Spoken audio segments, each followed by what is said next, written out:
aku mau proof gitu kalau misalnya orang Indonesia tuh bisa reach level atas gitu. Terusnya kayak kita harus tunjukin ke mereka kita punya etika kerja yang bagus juga.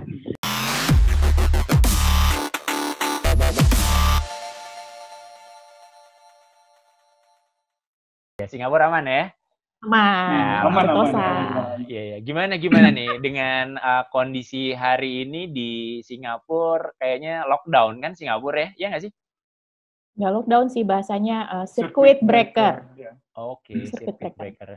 Kalau di Jakarta PSBB itu mungkin ya, mirip-mirip ya? Sebenarnya sama aja sama PSBB, mungkin di sini bedanya lebih ketat aja sih. Dalam artian punishment-nya ya. Kalau misalnya keluar nggak pakai masker, dihukumnya $300, 3 juta. Langsung $300. 3 juta tuh bokeh deh. Kalau di sini kalau sekali penalti. Iya. Kalau di sini di sini bisa ini kali ya, masih peringatan. Kalau di sini masih peringatan kalau udah berkali-kali baru. Kayak gitu sih kalau nggak salah ya. Di sini tuh kayak gitu. Terus gimana, by the way, kan kalian berdua kerja nih di sana, otomatis work from home dong ya? Jangan disingkat. Iya dong. Work from home disingkat WFH. WFH ya. Salah ternyata ya. WFH harusnya. WFH. Iya. Anyway, gimana work from home? Kalau dari Mas Iwan dulu deh. Iya, lihat kondisi sebenarnya. Sebenarnya kalau dilihat dari sampai hari ini, kebetulan hari ini gue baru cek. Hari ini ada 657 positif COVID baru. Jadi sekarang di Singapura sendiri udah sekitar 18.000 lebih. Cuman memang mostly itu dari foreign workers. Itu foreign workers itu ya istilahnya dari pekerja kasar ya, dari construction site.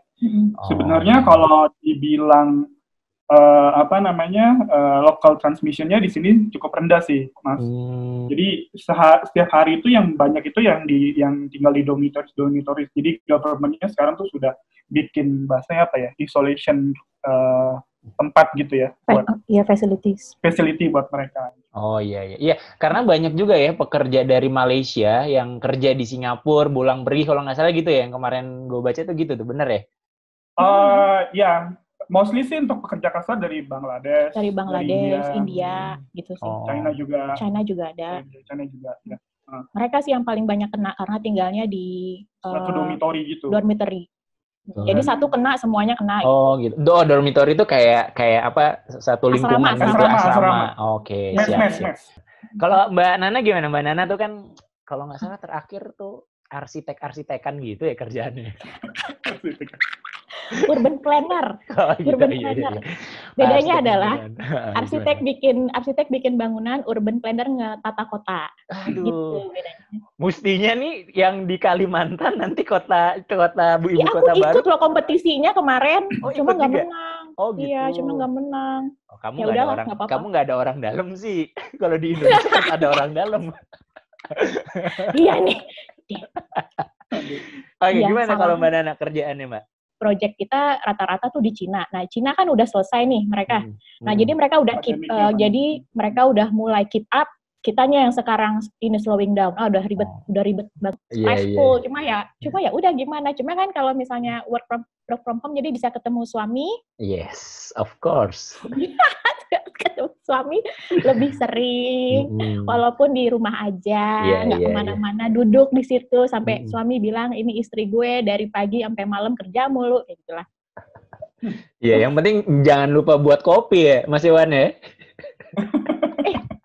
Aku beruntung loh, suamiku yang nyiapin ini makanan karena istrinya nggak bisa bergerak dari tempat duduknya. Coba bayangin. Siap. Gue ini selalu on time. Selalu on time. Dia tuh jam 5 kelar udah ini namanya kerjaannya. Aku tuh sampai jam 12 malam masih ngegambar. Aduh, parah deh. Serius, gile. Serius, sampai jam 3 pagi. Hard worker banget, hard worker. Pasti gajinya triliunan nih pasti. Amin, ya Allah. Amin. Oke. Udah beli kondo 5 deh. Mudah-mudahan pokoknya urusannya Mbak Nana sama Mas Iwan beres ya, urusan kerjaan ya, lancar-lancar aja. Amin ya Allah, alhamdulillah. Mayoritasnya Muslim nggak sih? Nggak juga ya? Mayoritas di Singapura tuh agamanya apa sih? Buddha sama Muslim tuh nomor 2. Free thinker. Aku free thinker, oke. Itu kayaknya bahasa halus dari itu tuh. Ateis ya, enggak? Enggak, jadi mereka percaya Tuhan, tapi nggak pakai agama khusus. Agama, oke. Apa ya, kalau ada istilahnya kalau waktu itu pernah ngobrol sama temen tuh, apa gitu Iya, ya? ada. Ateis. Apa gitu? Lupa, Bukannya ateis. Anyway, kalian tuh udah berapa tahun nih di Singapura? Kalau nggak salah udah lama ya? Aku 11. Kalau aku dari 2013, berarti... Kamu berapa? 2013. Dia dari 2013. 11 tahun ya, betah ya di sana ya. Boleh cerita nggak waktu awal-awal ke Singapura, penyesuaian, apalagi kan Mbak Nana kan udah dari 11 tahun yang lalu juga udah pakai hijab kan, itu kan pasti ada challenge tertentu kan, boleh dong cerita dikit. Oh, kalau dulu sih makanan halal, karena kan susah kan, dulu tuh masih ngira-ngira di mana ya belinya. Kadang-kadang dulu waktu pas di kampus stall makanan halal mungkin ada 1 dari 10 stall gitu. Jadi makannya itu lagi. Terusnya sholatnya, kan mereka kadang-kadang ada yang punya musola khusus, cuma waktu itu kampusku nggak punya. Jadi kayak sholat aja gitu, di mana lah, di ruangan studio lah, di mana lah. Cuma kalau kayak sampai di kantor pun sekarang juga nggak ada ruangan sholat. Jadi tetap aja sholat aja ya, di mana ada ya sholat lah kayak gitu. Oh gitu, ya. Gitu sih. Oh, berarti kamu 11 tahun tuh dari kuliah ya? Kuliah terus langsung lanjut kerja di sana juga gitu ya? Iya, dari S2. Terusnya aku lanjut kerja gitu deh. Oh, gitu. Cuma sih awal-awal sih kayak yang kan nggak ada suara azan di sini. Terusnya jadi kalau misalnya lagi bulan puasa kayak gini kayaknya beda aja ambience-nya kalau sama di Indonesia kan nggak ada yang bangunin sahur pagi-pagi kan. Kayak teriak gitu sahur gitu nggak ada di sini. Iya. Bangunnya diri pakai alarm handphone. Oke.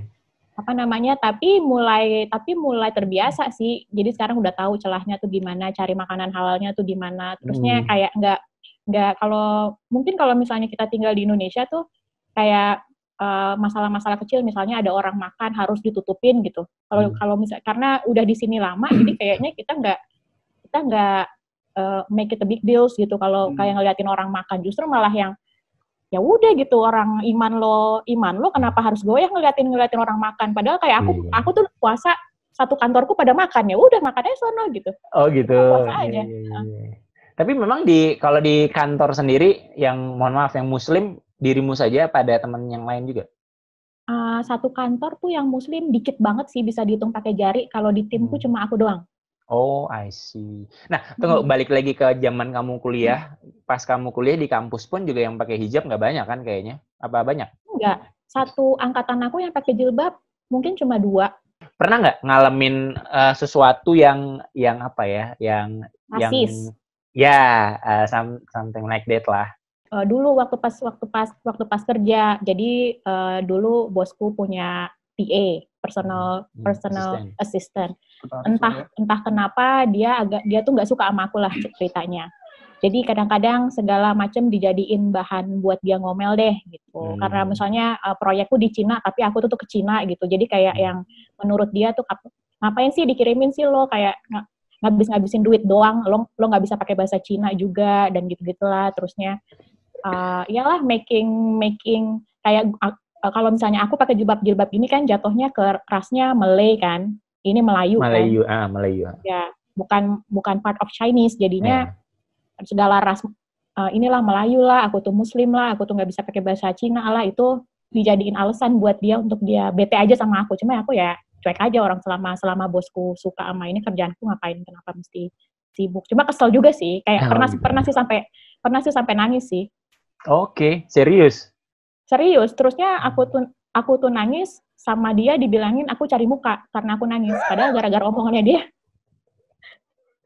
Gila ya itu orang ya. Sadis. Tapi dia sekarang masih satu kantor sama kamu nggak? Udah tersingkirkan dengan sendiri. Oh gitu. Kita sudah berpisah. Cuma dia tuh masih jadi PA-nya bosku. Cuma aku sama bosku udah split, udah beda company. Oh gitu. Ya. Tapi memang itu perlu sabar ya ngadepin orang-orang kayak gitu ya. Iya. Banyak istighfar tuh kayaknya ya. Banyak istighfar. Aku membaca doa. Pokoknya tuh kalau setiap ketemu sama dia aku baca ayat kursi. Kayak ketemu sama setan kan. Iya, serius. Oke, berarti pernah juga yang ngerasain kayak gitu. Mungkin kalau Kalau Mas Iwan nggak terlalu berasa kali ya, karena kalau cowok kan nggak kelihatan juga gitu loh. Suamiku pernah nggak ya, ngerasain? Tapi kalau alhamdulillah sih gue nggak ada rasis. Kebetulan kita sholat juga ya sama sih sama kayak Nana. Sholatnya kalau nggak di exit door paling di meeting room, ya lihat aja mana yang kosong gitu kan. Alhamdulillahnya company gue juga sholat Jumat, soalnya kan sholat Jumat itu di luar dari jam jam istirahat. Kita kan biasanya karena kita nggak di Jakarta yang bisa jalan kaki ke masjid, di sini harus naik bis dulu. Jadi kira-kira kayak 2 jaman gitu untuk PP sholat dan segala macamnya. Alhamdulillah sih nggak ada masalah. Diizinin sama company lo diizinin. Soalnya sebelum masuk gue udah bilang gue Muslim, gue kalau Jumat gue ada Friday pray. Biasanya gue waktu jam segini, gimana boleh apa enggak ya udah. Oh gitu, ya memang dari awal. Ya. Oh iya, selama 7 tahun, selama 11 tahun Ramadan di sana, gimana? Kan mungkin tadi udah sempat bilang yang beda kayak di Indonesia, tapi kalau kesini kan kita kan tren kayak apa ya, kalau di beberapa tempat kayak di Cina pun kemarin kita ngobrol sama Mbak Ulfa, di sana ada kayak halal travel gitu, maksudnya zakat gitu ya. Terus kayak gitu, jadi emang udah semakin kesini semakin dipermudah tuh yang kayak gitu tuh halal trip gitu. Di Singapura juga kayak gitu nggak? Maksudnya mungkin Mbak Nana yang lebih ngerasain awal dari 11 tahun yang lalu sampai kesini ngomongin kondisi Islamnya jauh lebih friendly apa sama aja ya kayak zaman dulu gitu? Kayaknya lebih friendlyan sekarang deh, karena makanan halalnya lebih banyak. Terus tapi kalau misalnya di Singapura mereka punya daerah namanya Gelang Serai sama Kampung Glam itu khusus Muslim. Wow. Terusnya rata-rata masjid di sini mereka nyediain buka puasa gratis. Jadi kalau misalnya nggak punya duit, misalnya keren ya, terus ke masjid dapat makan makanan gratis. Oh gitu. Pas buka, ya. Oh iya. Itu benar-benar full makanan gratis. Iya benar-benar full makanan gratis dari takjil, terusnya makanan besar kayak misalnya biryani gitu. Rata-rata biryani di sini, biryani. Selalu biryani. Iya. Dari donatur yang nyumbang gitu kali ya? Iya dari donatur masjid biasanya kayak gitu.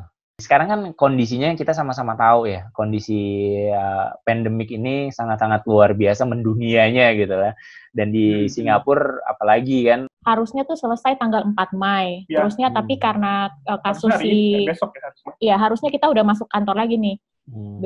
Hari Senin. Cuma karena masalah yang ini dormitory kan, jadinya setiap hari tuh misalnya 1.000 gitu, 500, 800, 900, jadinya diperpanjang sama government sampai tanggal 1 Juni. Oke, Tapi ini malah makin jadi ketat. Kalau dulu tuh masih misalnya kayak bubble tea gitu, masih bisa buka tokohnya. Sekarang udah nggak boleh buka lagi. Wow. Untuk cukur rambut, salon gitu, udah nggak boleh ditutup. Jadi yang benar-benar esensial facility ya bahasanya yang boleh buka. Kayak itu juga supermarket. Ada permitnya. Kayak kemarin kita ke supermarket nih, mereka tuh nanya IC-nya mana, jadi kayak KTP-nya mana nih, lihat dong gitu. Nanti mereka catat gitu. Wow, serius ribet gitu ya? Serius. Iya. Serius. Iya. Segitunya. Terus tapi gimana? Soalnya company juga strict banget ya, maksudnya kalau misalnya soalnya banyak banget di news gitu.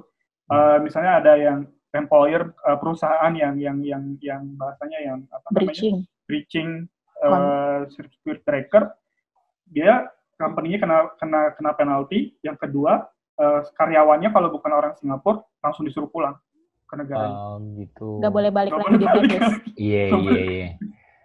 Tapi di situ. Mantap ya, luar biasa tuh. Tapi di sana kan kalau di Jakarta nih kita sih masih bisa GoFood, GrabFood, maksudnya bisa mesen makanan via online. Di sana bisa? Oh, bisa. Kebetulan kita baru. Ini gue baru mesen hari Ratu. Hari Ratu makanan Padang. Oh iya, kamu pasti orang Padang ya? Of course, kita baru dapat makanan Padang. Oh gitu, tapi bisa ya pesan. Tapi alhamdulillah. Apa mereka kalau di sini kan kita banyak ojol kan? Banyak sih Mas. Online. Kalau di sana ada kayak macam ojek online apa? GrabFood. Kayak GrabFood, terus banyak aplikasi yang lain. Iya. Deliveroo, Foodpanda, terusnya sekarang ini semua ini restoran rata-rata mereka sediain delivery, cuma misalnya harus berapa minimumnya gitu. Oke, iya, I see. Nah, pertanyaannya nih sekarang kan kalian kan ini mungkin kita lah sama ya, kita di sini juga baru ngerasain sekali-sekalinya pandemi kayak gini, walaupun katanya 100 tahun sekali kan gitu tuh siklusnya, tahu benar nggak tahu enggak ya. Berarti kalau ngomongin Ramadan terus terang di Jakarta nih, saya pribadi nih di Indonesia ya ngerasa Ramadan di tengah pandemik ini tuh wah gila beda banget rasanya. Bahkan kita kan di sini sholat di masjid pun juga nggak boleh, apalagi di sana kan sebenarnya sholat di masjid nggak boleh, bahkan sholat Jumat nggak boleh segala macam. Jadi bener-bener di rumah ya. Sisi positifnya jadi lebih dekat sama keluarga. Tapi kekurangan-kekurangan lainnya kan ya ngerasa ada sesuatu yang hilang aja gitu. Nah kalau di sana gimana tuh suasananya? Udah pasti ya? Apa gimana kira-kira? More or less sama, cuma kayak mungkin kalau dulu masih bisa buka puasa di luar, sekarang udah nggak bisa gitu. Terus dulu misalnya mau tarawih di masjid, sekarang udah nggak bisa. Terus dulu kan pasti dulu tuh mikirnya kita bisa pulang ke Jakarta pasti untuk Lebaran. Nah sekarang udah nggak bisa, confirm nggak bisa pulang ke Jakarta, nggak bisa pulang kampung. Udah kita Lebaran di rumah aja. Itulah nasib kita tahun ini. Yang paling berbeda yaitu satu, Mas. Kita nggak bisa pulang ke Jakarta. Nggak bisa pulang ke Jakarta. Oke. Tapi memang kalian jadwal pulang ke Jakarta minimal berapa lama sekali sih? 6 bulan sekali per semester apa? Enggak sih, sebenarnya setiap bulan. Setiap bulan kita pulang. Oh gitu, setiap bulan. Cuma sekarang agak PR, jadi berbulan-bulan nih nggak pulang nih, apalagi Lebaran. Iya. Dan pasti momen Lebaran pasti di Jakarta ya biasanya. Belum pernah dong momen Lebaran di sana, apa pernah? Belum pernah. Berarti ini nih ya, kalian harus ngerasain sekarang tahun ini berarti ya. Iya, itu yang paling sholat berat di rumah sebenarnya. kayaknya. Sholat di rumah terus mikir kita masak apa nanti ya? Lontong sayur apa? Ada Sari Ratu, tinggal pesen. Sari Ratu lah ya benar. Wah, kita promosi nih Sari Ratu. Ini nggak ada promo ya. Ada promo apa-apa. Ya, yang paling berasa ya, biasa ya bisa dapat takjil gratis di masjid, sekarang udah susah ya, nggak ada. Udah nggak bisa. Bikin takjil sendiri. Udah nggak ada itu. Takjil sendiri dong. Iya, benar. Oke. Nah, terus kan sekarang gini, kalau kita ngomongin masalah sholat kan kita ini di sini salah satu kendalanya adalah memang sholat berjamaah kan di masjid, ya kan di sana mungkin juga sama. Nah begitu sholat jamaah di sini nggak boleh di masjid, tapi di sini ini masih ada beberapa jamaah yang bukan bandel lah ya saya sebutnya, mungkin ya dia punya cara pandang sendiri, akhirnya dia ngerasa aman ya dia sholat. Jadi kayak di tempat saya aja nih, sebenarnya dari DKM-nya, Dewan Kesejahteraan Masjid itu udah ngelarang, nggak boleh ada yang sholat. Tapi masih ada aja yang sholat beberapa, segala macam. Dan kayak gitu kan nggak bisa dilarang banget kan. Kalau di sana kayaknya nggak ada ya. Kalau di sana udah bener-bener strict banget ya. Langsung kena ditutup kali ya. Ditutup soalnya, Mas. Ditutup. Gitu. Beda sih ya ininya, kulturnya. Kalau di sini walaupun ditutup, ada celah tetap bisa masuk. Sini nggak bisa. Mereka udah ini nggak berani. Apalagi kalau misalnya, karena kan ini kan kayak tadi dibilang sama Iwan kan, government tuh strict banget. Misalnya lo bukan orang ini Singapura, ya udah ambil aja pasnya, udah balik deh ke negaranya, kehilangan kerjaan deh. Ada rencana bahasanya gini mungkin, apa yang membuat kalian betah di sana deh? Ya sampai mungkin nggak tahu ya, tergantung kerjaan kan, nextnya sampai berapa tahun lagi, atau apakah kalian mau buat company atau balik lagi ke Indonesia atau segala macam, mungkin boleh share sedikit. Aku sukanya tuh di sini karena di sini itu organize terusnya teratur kan, terusnya law enforcement-nya itu bagus banget. Kayak misalnya nih aku tahu misalnya aku berangkat dari rumah tuh jam 7, aku sampai di kantor tuh jam berapa gitu. Terus kalau misalnya nggak ada kerjaan yang terlalu serius tuh di kantor, aku bisa nyampe rumah tuh bisa matahari masih ada, terusnya aku bisa sholat maghrib di rumah, makan di rumah. Cuma ya tergantung, kalau misalnya kerjaan lagi parah ya udah OT sih di kantor. Cuma enaknya tuh karena di sini tuh aman sih, safety tuh bagus banget di sini. Terus teraturnya sih aku tuh suka. Jadi tuh nggak pusing. Jadi kalau misalnya aku pusing tuh itu pusing karena masalah load ini kerjaan. Kalau misalnya aku di Jakarta mungkin udah kerjaan banyak, pergi macet, pulangnya macet, depresi lama-lama. Gitu sih. Ya? Cuma ya tetap aja sih masih ada kayak mikir nanti kita pasti bakalan balik ke Indonesia gitu. Cuma ya waktunya aja gitu kapan. Ya, Suami aku lihat sikon lah ya Mbak Nana, lihat sikon ya Mbak. Lihat sikon.